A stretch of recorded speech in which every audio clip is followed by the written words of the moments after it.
오늘을 살아가는 우리들에게요, 무엇보다 중요한 것이 뭐냐면 본질을 회복하는 겁니다. 시간이 흐르면서 말세가 되어지면서 자꾸 우리에게 나타나는 현상이 뭐냐면, 하나님께서 처음에 태초에 만드신 그 창조의 의도대로 되어지지 아니하고 인간의 방법, 사탄의 유혹 속에 이 세상이 되어져 가고 있습니다. 여러분 잘 아시는 대로 하나님께서 이 세상을 창조하실 때 하나님 설계대로 창조하셨습니다. 그리고 그 창조를 마치실 때마다 하나님이 보시기에 좋았더라, 이렇게 성경은 기록하고 있습니다. 그리고 하나님 보시기에 좋았다라는 말은 하나님의 목적대로 설계대로 창조되었다, 이런 말이에요. 이 말은 뜻이 뭐냐면, 하나님 보시기에 좋았다는 말은 선하다, 아름답다, 그런 말입니다. 하나님께서 창조하신 계획대로 되어질 때 이 세상은요, 아름답고 선한 것이 되는 겁니다. 다시 말하면 본질을 회복해야 아름다워지고요, 그리고 선함도 이루어지는 겁니다. 어느 군목이 공수특정단에서 마태복음 9장을 가지고 새 포도주는 새 부대로라는 그런 제목으로 설교를 했습니다. 설교를 마무리하면서 병사들에게 물었습니다. 여러분은 새 부대입니까? 낡은 부대입니까? 과연 어느 부대입니까? 그러자 뒤에서 졸고 있던 신병이 갑자기 눈을 뜨고 대답하기를, 예, 우리는 공수부대입니다, 그랬다는 거예요. 이 병사는 설교의 본질을 잃어버린 겁니다. 예전에 교회에서 참 많이 부르는 찬송이 있어요. 나 주님의 기쁨 되기 원하네. 내가 원하는 한 가지, 주님의 기쁨이 되는 것. 처음 이 찬양을 불렀을 때 참 은혜를 많이 받았습니다. 제 마음이 뭉클하면서 눈물을 흘렸습니다. 정말 내가 원하는 한 가지 소원이 무엇이었던가, 내가 추구해야 할 궁극적인 목적은 무엇인가를 생각하며 울었습니다. 소망의 바다 미니스트리 대표인 전영훈 목사님의 글을 제가 읽었는데요, 그 글을 읽으면서 마음속에 참 많은 감동을 받았습니다. 거기에 보면은 이분이 이렇게 글을 써놨어요. 한 번은 1000여 명이 모이는 청소년부를 맡아서 사역을 하고 있었습니다. 하지만 더 많이 모이기를 바라며 2000명을 넣고 기도하는 중에 하나님이 뭔가를 말씀하시는 것 같았습니다.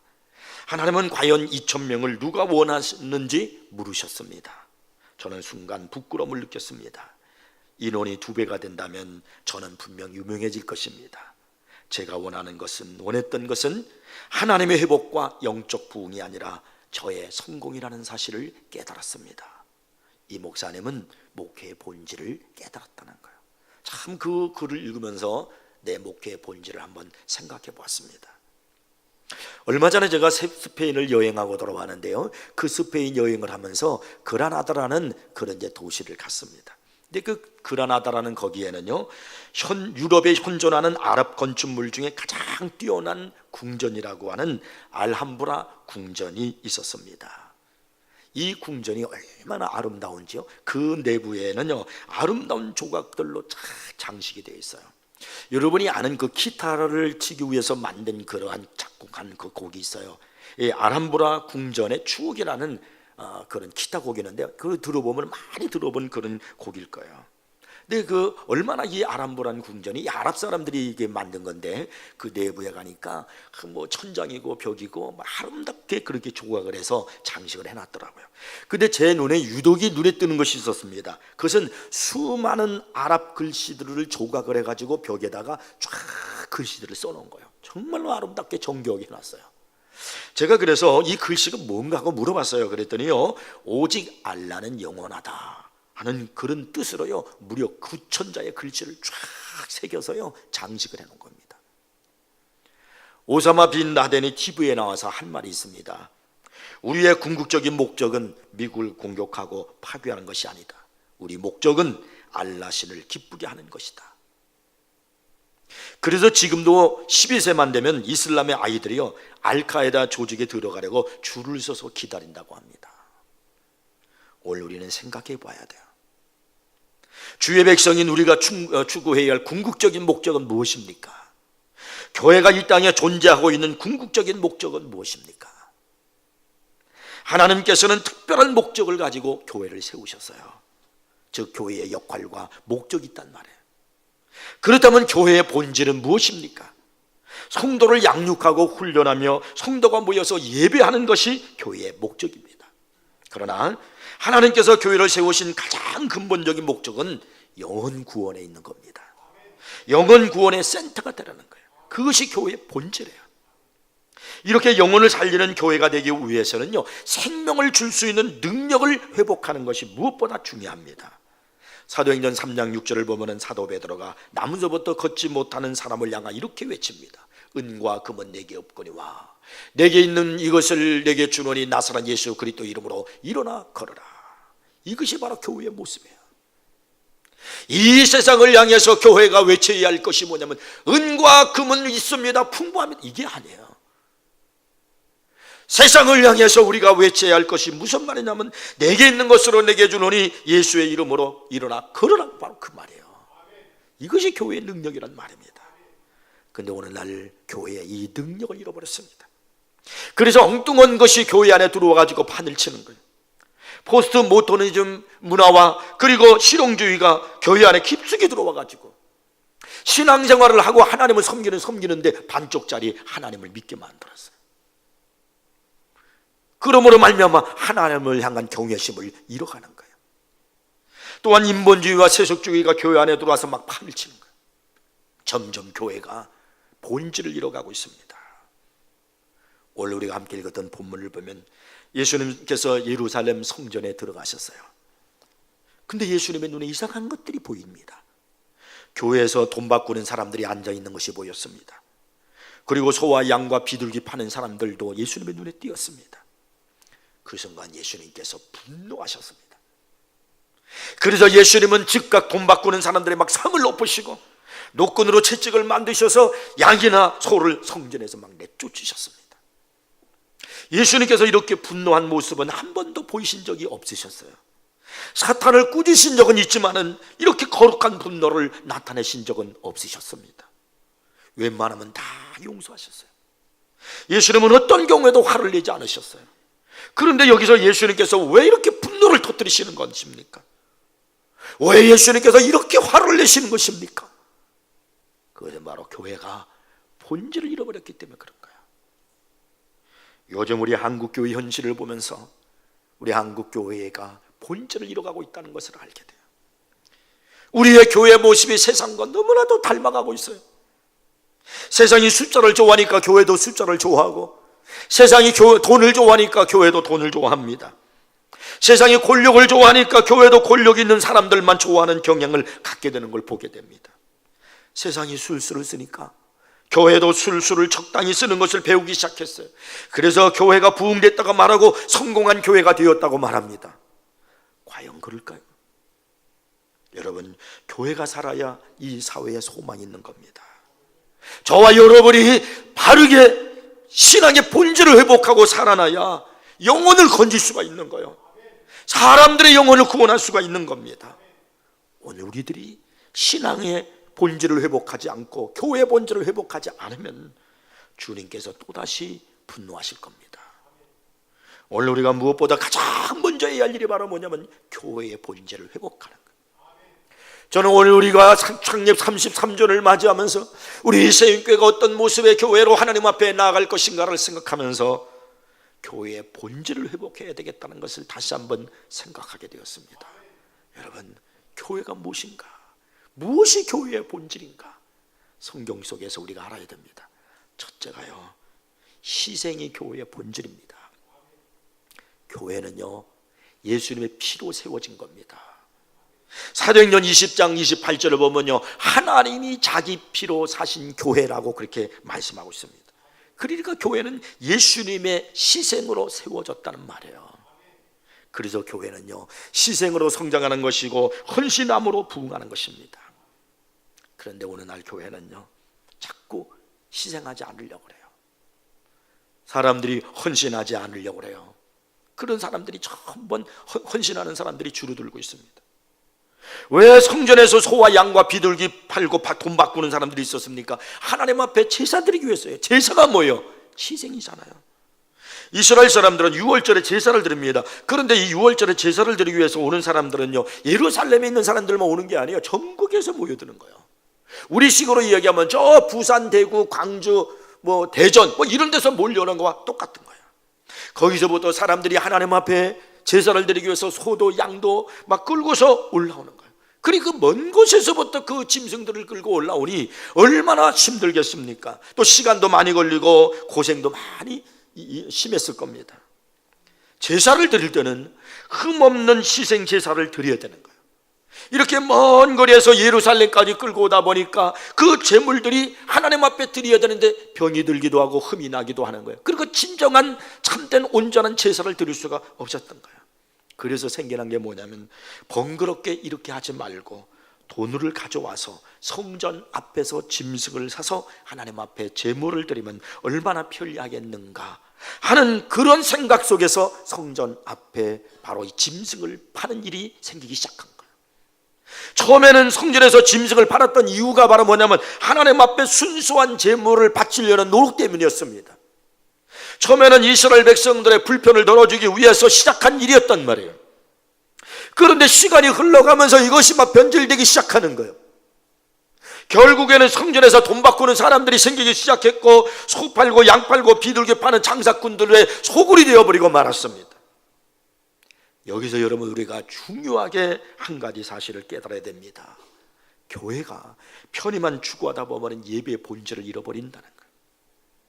쉽게 편리하게 여러분 그렇게 신앙생활을 하려고 하다 보면요, 간편한 거 자꾸 추구하다 보면요, 신앙의 본질을 잃어버려요. 예배의 자리를 떠나게 된다는 거예요.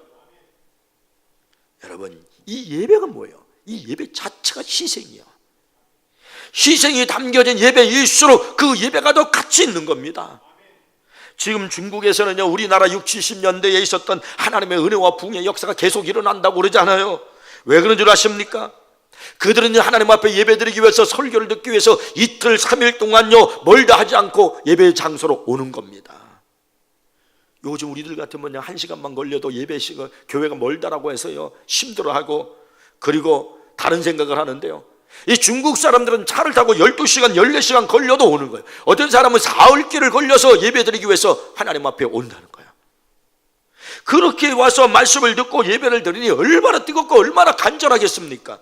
그 간절한 마음속에, 뜨거운 그 사모하는 마음속에 하나님의 영광이 가득할 수밖에 없고, 은혜가 넘칠 수밖에 없고, 놀라운 기적이 일어나게 되는 거예요. 요한복음 12장 24절에서 예수님 말씀하기를, 내가 진실로 진실로 너에게 이르노니 하늘의 밀알이 땅에 떨어져 죽지 아니하면 하늘 그들에 있고 죽으면 많은 열매를 맺느니라고 하셨습니다. 왜 오늘 한국 교회가 점점 열매를 맺지 못하고 힘을 잃어갑니까? 희생이 없기 때문이에요. 하나님의 밀알이 땅에 떨어져 죽어야 열매를 맺는 거예요. 교회의 부흥은, 하나님의 나라의 확장은 저절로 이루어지는 게 아닙니다. 누군가가, 한 사람이라도 하나님의 밀알이 땅에 떨어져 죽어야 돼요. 기도의 제물이 되어지는 사람이 있어야 되고요, 섬김의 제물이 되어지는 사람이 있어야 되고요, 예배의 제물이 되어져야 되고요, 충성의 제물이 되어 하나님의 밀알이 땅에 떨어져 죽는 사람이 있을 때 교회가 부흥되고 하나님 나라가 확장되고 복음이 전파되는 겁니다. 과거 우리 한국 교회에 일어났던 부흥과 은혜 때는요, 시생이 신앙생활을 했습니다. 그런데 요즘은 안타까운 것은 자꾸 편리만 추구한다는 거예요. 쉽게 신앙생활을 한다는 겁니다. 사도행전 8장을 보면 에티오피아 여왕 간다게의 국고를 맡은 네시가 예배를 드리기 위해서 에티오피아로부터 예루살렘까지 찾아오는 내용이 거기 성경에 기록되어 있어요. 여러분 한번 생각해 보세요. 한번 예배를 드리기 위해서 저 에티오피아부터 그래서 예루살렘까지 오는 겁니다. 요즘처럼 뭐 비행기 타고 가는 게 아니에요. 마차를 타고 가는 겁니다. 그러니 여러분, 이게 보통 희생이에요. 이 오는 거리가 몇 달을 걸렸을 겁니다. 근데 하나님은 이걸 규정해 보는 거예요. 성령께서 빌립의 마음을 감동시키셔가지고 그를 갑자기 이 에티오피아의 네시가 집으로 돌아가는데, 광야로 가는데 그 길로 보내시는 겁니다. 그래서 광야로 인도해가지고 네시에게 성경을 들려주시고 깨닫게 해주시고, 그리고 그에게 큰 은혜를 주셨습니다. 뿐만 아니라 이 네시에게 그 자리에서 세례를 베풀었습니다. 그래서 이 네시가요 큰 기쁨을 안고 돌아갔다고 성경 기록하고 있어요. 여러분, 교회 와서 예배를 드리면 은혜를 받고 돌아가고, 교회 와서 예배 드리고 하나님께 영광 돌리고 기쁨을 얻고 돌아가야 되는데 왜 그런 것들이 없을까요? 거기는요 그만큼 희생이 없기 때문에 그런 거예요. 오늘 한국 교회가 능력이 사라지고 은혜가 사라지는 이유는요, 희생하지 않기 때문에 그런 겁니다. 사랑하는 여러분, 교회의 본질을 회복하셔야 됩니다. 그게 뭐냐면 희생할 줄 알아야 되는 거예요. 우리의 여건 때문에 환경을 얘기하면서 하나님 앞에 자꾸 충성하는 자리를 떠나거나 기도의 자리를 떠나거나 희생하는 일이 점점 멀어지면 여러분 그만큼 은혜도 약하게 되고 하나님의 능력도 사라지게 되고 결국 교회의 본질이 잃어버린다는 거예요. 저는 한 분도 그런 분이 그런 자리를 떠나지 않기를 주여 여러분 축복합니다. 신앙생활을 안일하게 하지 마세요. 예배생활을 안일하게 하지 마십시오. 신앙생활은 희생입니다. 헌신입니다. 희생을 회복하는 우리 교회 되기를 주여로 축복합니다. 두 번째는요, 교회 본질이 뭐냐? 교회는 무엇보다도 하나님의 말씀의 소리가 들리는 것이 본질이에요. 왜 제사장들은 사람들이 성전에서 장사하는 것을 묵인했을까요? 돈 때문에 그럴까요? 아마도 제사장들이 이들에게 장사할 수 있는 기회를 주면서 제 자릿세를 받았던 것 같아요. 돈 받았고 오는 사람들에게 이익의 얼마 정도를 받아서, 그래서 그들이 거기서 돈 받고는 일을 하면서도 묵인하면서 그리고 말리지 않았던 것 같아요.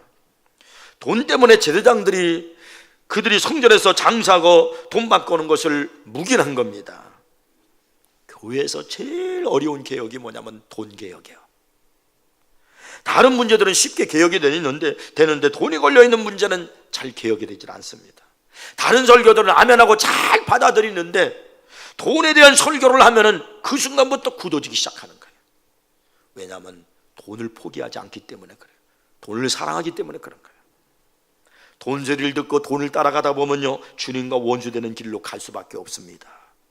교회는 돈 소리가 있는 곳이 아니에요. 사람의 소리가 있어서는 안 돼요. 교회는요, 하나님의 말씀의 소리가 들려져야 돼요.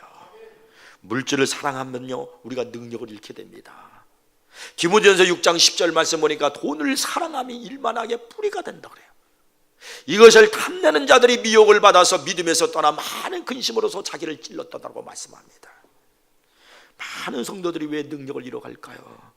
돈을 더 사랑하기 때문에 그러는 거예요. 하나님의 말씀의 소리보다 돈 소리에 더 귀가 열려 있기 때문입니다. 여러 번 들어본 것이 귀에 익숙한 법입니다. 자신의 관심사가 어디에 있는가에 따라서 들리는 소리도 달라지는 거예요. 고전 예화 중에 허셀포드 목사님의 예화가 있어요. 많이 아마 들어본 예화일 거예요. 한번 더 들어보세요. 이 목사님이 어떤 친구분과 함께 뉴욕의 번화가인 브로드웨이를 걸어가고 있었습니다. 이 친구분은요, 생물학자였습니다. 같이 번화가 길을 걸어가고 있는데 생물학자인 친구가 이렇게 얘기하는 거예요. 여기 귀뚜라미 소리가 들리네. 어디선가 귀뚜라미 소리가 들리네. 그랬더니 이 허셀포드 목사님, 무슨 소리야, 도심에 여기 어디가 귀뚜라미가 있다는 거야. 귀뚜라미 소리가 어디 있어? 난 들리지도 않는데. 근데 이 사람이 조용히 귀를 기울이면서 귀뚜라미 소리가 들리는 그곳으로 조금씩 발걸음을 옮기는 겁니다. 그랬더니 근처에 화초를 가꾸는 한 집이 있었습니다. 그 화초 잎사귀 뒤에서 귀뚜라미 한 마리가 울고 있는 거예요. 그때 이 허셀포드 목사님이 귀뚜라미 있는데 가까이 가니까 그제서야 귀뚜라미 소리가 들리더라는 겁니다. 야, 희한하다. 내 귀에는 들리지 않는데 어떻게 네 귀에는 들렸느냐? 이 사람은 생물학자예요. 평소에도 그 소리에 귀를 기울인 사람이에요. 그러니까 다른 사람에게는 잘 안 들려도 이 사람의 귀는 잘 들리는 거예요. 조금 거다가 이 허셀포드 목사님이 돈 주머니에서 그만 동전 하나를 떨어뜨렸습니다. 그러니까 쨍그랑하고 소리를 내게 되니까 주변에 있는 사람들, 적어도 50여 명의 사람들이 깜짝 놀라가지고 자기 주머니를 이렇게 만지면서 확인하더니 돈 떨어진 데를 쳐다보더라는 거예요. 무슨 소리입니까? 사람들이 귀뚜라미 소리는 못 들으면서 돈 소리는 잘 듣더라는 겁니다. 돈 소리는 기가 막히게 잘 듣다는 겁니다. 왜 그런지 아십니까? 돈은 평소 사랑하던 소리요, 평소에 늘 듣던 소리요, 평소에 자기가 추구하던 소리이기 때문입니다. 여러분의 귀에는 어떤 소리가 더 잘 들리십니까? 하나님의 말씀보다 세상에서 말하는 소리가 잘 들립니까? 세상이 말하는 돈에 대한 외침에 귀를 기울이는 그런 모습이 나의 모습은 아닌지 한번 생각해 보세요. 하나님을 가까이하고 하나님의 말씀을 사모하는 사람에게는 하나님께서 세미한 음성으로 말씀하신다 할지라도 그 음성이 내게 들리는 거예요. 열왕기상 19장에 보니까 엘리야 선자가 낙심해서 로뎀 나무에 쓰러져 있었습니다. 그는 절망 가운데 스스로 죽기를 구하고 있었습니다. 그런데 세미한 하나님의 음성이 들렸어요. 굉장히 작은 소리임에도 불구하고 하나님의 말씀임을 그는 알았습니다. 왜냐하면 평소 하나님의 음성을 듣는 훈련이 잘 되어 있었기 때문입니다.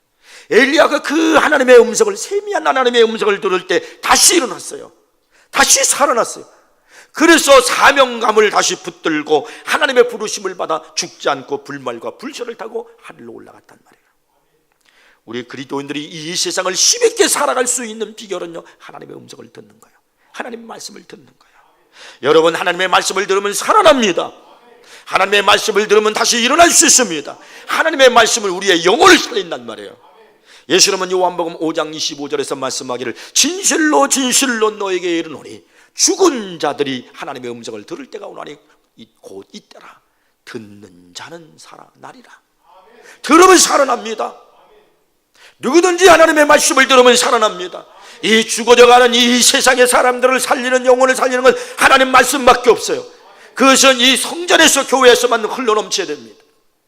그렇기 때문에 교회는요, 세상을 살리기 위해서 하나님의 말씀이 늘 끊임없이 흘러가야 되는 거예요. 보십시오. 죽은 지 날이 되었던 그 나사로를 예수님께서 말씀을 던지니까 죽은 나사로가 살아났잖아요. 회당장 야이로의 딸이 죽었는데 예수님께서 회당장 야이로의 딸을 당해서 달리다가 없는 소녀야 일어나라 말씀을 던지니까 그 소녀가 죽은 가운데 살아났잖아요. 여러분, 하나님 말씀을 들으면 여러분의 영혼이 살아납니다. 여러분이 하나님 말씀을 들으면 여러분의 신앙이 살아납니다. 여러분의 사명감이 살아나요. 내 마음이 은혜로 충만해진 줄로 믿으시기 바랍니다. 그렇기 때문에 교회는 말씀이 늘 들려져야 되고요, 그리고 성도들은 말씀을 늘 들으면서 살아갈 줄로 믿으시기 바랍니다.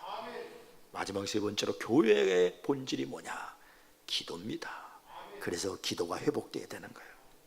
오늘 본문과 병행을 이루고 있는 말씀이 마태복음 21장 12절 이하에 보면 기록이 되어 있는데요, 특히 본문 16절 말씀과 병행을 이루고 있는 구절이 마태복음 21장 13절입니다. 그곳에 보면 성경은 이렇게 기록하고 있어요. 그들에게 이르시되 기록된 바 내 집은 기도하는 집이라 일컬음을 받으리라 하였거늘 너희는 강도의 소굴을 만드는도다 하시니라. 하나님의 집은요, 기도하는 집입니다. 성전은 기도하는 곳이지 정치하는 곳이 아니에요. 성전은 예수 이름으로 장사하는 것도 아닙니다. 사회개혁이나 구제사업을 하는 것도 아닙니다. 성전은 교육사업이나 병원사업하는 것도 아닙니다. 성전은요, 상처받고 버림받은 영혼들이 주님 앞에 와서 기도하는 거예요. 나라와 민족의 문제를 안고 와서 기도하는 거예요. 내 가정의 문제를 안고 기도하는 것이고, 내 신앙의 문제를 놓고 와서 하나님 앞에 기도하는 거예요. 이사야서 56장 7절을 보면은요, 내가 곧 그들을 나의 성산으로 인도하여 기도하는 내 집에서, 기도하는 내 집에서, 하나님의 교회는 기도하는 거예요. 기도하는 내 집에서 그들을 기쁘게 할 것이라. 그들의 번제와 희생을 나의 제단에서 기꺼이 받게 되리니 이는 내 집은 만민이 기도하는 집이라 일컬음이 될 것임이라. 그러므로 여러분, 교회는요, 기도 소리가 그치질 말아야 돼요.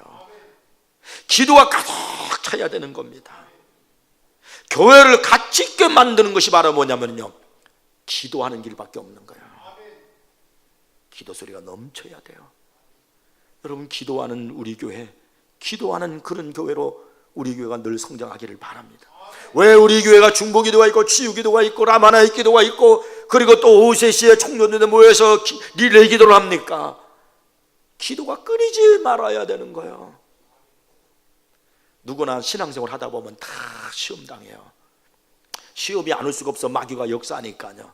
예수님도 시험 당했는데요, 목사도 시험 당하고 장로도 시험 당하고 권사님도 시험 당하고 안수집사 시험 당하고 평신도도 다 시험 당한단 말이에요. 그런데 그 시험을 어떻게 이겨나갈 것인가? 그건 기도밖에 없어요. 그래서 여러분, 시험이 올 때 믿음 있는 사람은 어떻게 다르냐면요, 그 시험이 올 때 그 시험을 문제를 갖고 성전에 와서 무릎 꿇고 하나님 앞에 기도함으로 이겨나가는 거예요. 그렇기 때문에 여러분, 시험 많은 세상 속에서 우리가 승리하고 이겨나가려면 기도하는 것밖에 없어요. 그러므로 여러분, 기도함으로 승리하는 여러분 되기를 바랍니다. 초대교회 탄생은요, 120명의 성도들이 마가다락방에서 전혀 기도하기를 힘쓰므로 이루어졌다는 걸 잊지 마십시오. 교회의 시작은 기도로 이루어졌단 말이에요. 교회가 다시금 능력을 회복하는 길은 기도의 방법밖에 없어요. 이것은 시간이 지난다고 해도 절대로 변하지 않습니다. 2000년 전에 교회가 능력을 받는 방법이 기도했던 것처럼 지금도 기도요, 지금 앞으로도 기도밖에 없어요. 주님 오실 때까지 우리들이 해야 할 일은 기도밖에 없는 거예요. 우리 교회의 기도 소리가 끊이지 않기를 바랍니다. 만약에 우리 교회가 기도 소리가 끊인다면 주님은 분노하실지도 몰라요. 여러분, 우리가 하나님 앞에 교회의 본질을 바르게 회복하지 못한다면 또다시 하나님의 분노를 살 수밖에 없을지도 몰라요. 그러므로 사랑하는 여러분, 우리 세인교회 바른 교회로 이루어 나가기를 주의 이름으로 축복합니다. 본질을 회복해야 돼요. 본질을요. 교회의 본질이 바로 뭔가, 여러분 이걸 바르게 기억하셔야 됩니다. 희생이 있는 겁니다. 교회는 예수님의 피로, 하나님의 피로 세웠다는 걸 잊지 마십시오. 우리 세인교회 누군가를 통한 희생이 교회를 세워가는 것, 그분이 바로 여러분이기를 바랍니다. 그리고 말씀을 끊임없이 들으십시오. 말씀이 전파되어지고 뿐만 아니라 기도하는 여러분들 되십시오. 성전 와서 무릎을 꿇으세요. 다 기도의 자리를 지키세요. 저는 그래서요, 다른 예배 시간도 다 중요시 여기지만 특별히 갈매산 기도회를 중요시 여기는 이유가, 지금 이 시대가 어느 시대인가를 알고 기도해야 되기 때문에 그런 거예요. 기도하는 여러분 되기를 바랍니다. 제가 아까도 서두 얘기했듯이 스페인에 가면서 그 아랍 사람들이 한 그걸 보면서 제가 깨달은 거예요. 오직 알라는 영원하다. 그게 아니지. 오직 여호와는 영원하다지. 근데 그들은 그걸 외치고 살아가. 근데 오늘 우리는 어때요? 참 신앙을 갖고 참 진리를 따라가는 우리는 어때요? 오직 여호와는 영원하다고 하면서 외치면서 그렇게 살아가나요? 본질을 회복해야 돼요. 하나님께서 기뻐하는 세인교회, 하나님께서 은혜를 주실 수밖에 없고 부흥케 할 수밖에 없는 그런 교회, 저와 여러분이 만들어가기를 주의 이름으로 축복합니다. 기도하겠습니다.